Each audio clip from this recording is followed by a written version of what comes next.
भैया अभय बैच भी लेना होता है क्या? देखो मेरी जान, मैं तुम्हें सच सच बताऊं, मतलब मैं तुम्हें बिल्कुल बड़े भाई की तरह एडवाइस अगर दूं, ठीक है, अगर मैं एक बिजनेसमैन की तरह तुम्हें एडवाइस दूं तो ये बोलूंगा अभय बैच बिल्कुल लेना है। क्यों? क्योंकि बिजनेसमैन तो चाहेगा कि भाई उसका बिजनेस चले, उसका बिजनेस बिके, उसका बैच बिके, है ना। तो अगर मैं नेक्स्ट टॉपर्स का बिजनेसमैन की तरह तुम्हें एडवाइस दूं तो ये बोलूंगा कि अभय बैच बहुत जरूर है, तुम्हें जरूर लेना है। अगर मैं तुम्हें एज अ बड़ा भैया एडवाइस दूं, ठीक है, जो कि मैं हूं तुम्हारा, तुम भी मुझे मानते हो, अभय बैच क्या है? सबसे पहले तो ये चीज समझो, अभय बैच एक 45 डेज का क्रैश कोर्स होता है, ठीक है। ध्यान से सुनना मेरी बात को, ध्यान से सुनना मेरी बात को। अभय बैच एक 45 डेज का क्रैश कोर्स होता है जिसमें कि हम पूरे सिलेबस को, जो आपका क्लास 9th का सिलेबस है, उसके पूरे सिलेबस को अच्छे से एग्जाम ओरिएंटेड तरीके से पढ़ते हैं। जो हमने पूरे साल पढ़ा वो हमने पढ़ा इन डेप्थ नॉलेज, मतलब यहां पे मैंने आपको एक एक चैप्टर में बतेरे क्वेश्चंस करवाए हैं, इतने सारे क्वेश्चंस करवाए, उनमें से बहुत सारे ऐसे क्वेश्चन हैं जो मुझे पता है एग्जाम में नहीं आने वाले, पर फिर भी मैंने करवाए हैं, क्योंकि ये एक ईयर लॉन्ग बैच है। आरंभ बैच एक ईयर लॉन्ग बैच है। तो ईयर लॉन्ग बैच में क्या होता है? ईयर लॉन्ग बैच में आपको इन डेप्थ पढ़ाना होता है, छोटे छोटे बेसिक चीजें भी पढ़ानी होती हैं। अभय बैच एक एग्जाम ओरिएंटेड बैच है, उसमें जो पढ़ाया जाएगा वो है जो एग्जाम में आने वाला है। हमारे एक्सपीरियंस से हम वो पढ़ाते हैं जो आपके एग्जाम में आने वाला है, क्योंकि उस समय आपके पास इतना टाइम नहीं है कि आप फालतू के फॉर्मूले या फालतू के भी सवाल करते रहो जो शायद एग्जाम के काम के है भी नहीं। वो सारे हमने आरंभ बैच में कर लिए। तो अगर आपको ऐसा लगता है, मैं फिर बोल रहा हूं, मैं तुम्हें बिल्कुल क्लियरली बोल रहा हूं, मैं तो कहूंगा मत लो यार, तुमने तो पूरे साल पढ़ा है।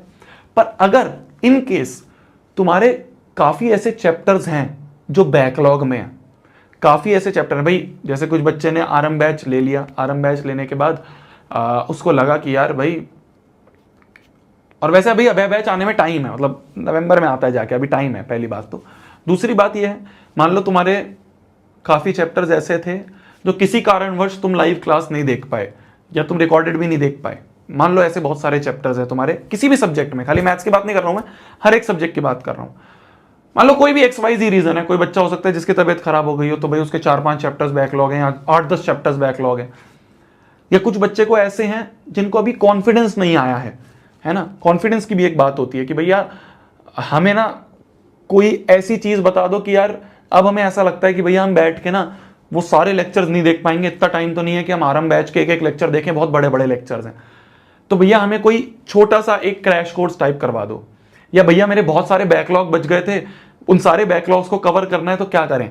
तो उन बच्चों के लिए एक बैच होता है जिसे हम कहते हैं अभय बैच, जो कि एक क्रैश कोर्स होता है जिसमें कि सिर्फ वही पढ़ाया जाता है। तुम देखोगे बहुत सारी चीजें जो उसमें स्किप करवा दूंगा मैं, जो मैंने आरंभ में पढ़ाई थी, क्योंकि वो मेरे को पता है एग्जाम ओरिएंटेड नहीं है, वो मुझे पता है। एग्जाम प्राइस मेरी जन बहुत कम होता है, लास्ट ईयर भी शायद 1000 रुपए के अराउंड ही था, 999 के अराउंड ही था, ठीक है। तो 45 दिन में आपका पूरा सिलेबस करवाया जाता है, अच्छे से करवाया जाता है, उस लेवल का करवाया जाता है कि आपको एग्जाम में जो आने वाला है वो बताएंगे, ठीक है। क्या भैया आपने आरंभ बैच में वो नहीं बताया जो एग्जाम में? अरे आरंभ बैच में वो भी बताया है, इसके अलावा बहुत सारी चीजें भी बताई हैं, पर अभय में सिर्फ वो बताऊंगा जो एग्जाम से रिलेटेड है, ठीक है। अंतर समझना। तुम ये मत सोचना भैया आपने फिर आरंभ में नहीं बताया क्या हमें कि जो एग्जाम में आने वाला है वो आपने आरंभ में नहीं बताया, आप सिर्फ अभय में बताओगे। नहीं मेरी जान, तू गलत ले रहा है। आरंभ में मैंने वो भी पढ़ाया है जो बेसिक है, वो भी पढ़ाया है जो एडवांस है, वो भी पढ़ाया है जो एग्जाम में आने वाला है, वो सबका मिक्सचर पढ़ाया मैंने आरंभ में। अभय में इन सब में से सिर्फ वो चीज पढ़ाऊंगा, सिर्फ वो चीज रिवाइज करवाऊंगा जो एग्जाम से रिलेटेड है। समझ में आई मेरी जान? तो ये होता है अभय बैच। तो अगर तुम्हें फील हो रहा है कि भैया कॉन्फिडेंस नहीं आ रहा है, या भैया बहुत सारे बैकलॉग थे, अब मेरे पास इतना टाइम नहीं है कि मैं बैठ के भैया बड़े बड़े लेक्चर्स देख पाऊं, मेरे को तो भैया, और खाली एक सब्जेक्ट नहीं है, 5-5 सब्जेक्ट हैं, 6-6 सब्जेक्ट हैं, सबके देखने बैठ जाऊंगा तो कितना टाइम निकल जाएगा।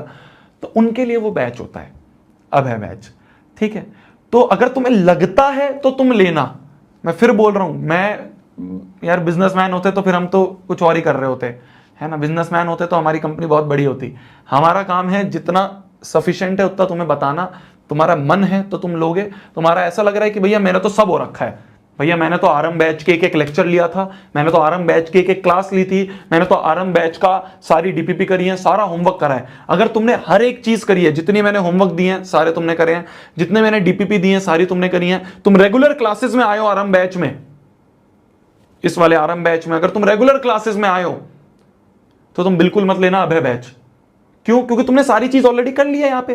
पर अगर इन केस तुमने क्लासेस नहीं ली हैं, तुम बीच में किसी कारणवश छूट गए थे, क्लासेस नहीं ले पाए थे, या फिर किसी कारणवश बहुत सारे बैकलॉग्स हैं, तुमने डीपीपीज नहीं करी हैं, तुमने होमवर्क नहीं करा है टाइम से, और सारी चीजें तुम चाहते हो कि अब मैं उठ गया हूं भैया, मेरे अंदर एक जोश आ गया, तो तुम्हारे लिए अभय बैच होता है।